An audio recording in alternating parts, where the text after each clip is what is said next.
ఈ కుండలను చూడండి. హాయ్ గైస్, ఈరోజైతే మేము ఒరిస్సా సంతకి వెళ్తున్నాం.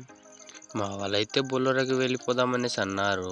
మేమైతే వెళ్ళిపోయాము. చూడండి రోడ్డు పక్కన ఎలా పెట్టున్నారో. మేమైతే పెట్రోల్ వేద్దామనేసి ముందుకైతే వెళ్ళిపోయాము.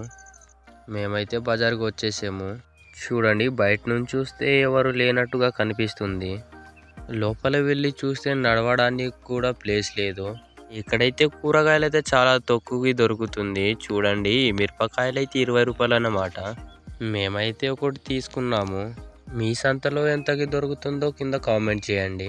మా అల్లుడైతే ఇంత తక్కువ అనేసి చూస్తున్నాడు. చూడండి, ఈ క్యాబేజీలు అయితే ఓన్లీ 20 రూపీస్కే. చూడండి, 20 రూపాయలకే 4 దొరుకుతుంది ఇక్కడైతే.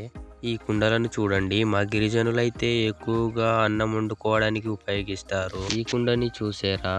ఇక్కడైతే ముందు వారు డబ్బులు దాచుకోవడానికి ఉపయోగిస్తారు ఈ కుండలని.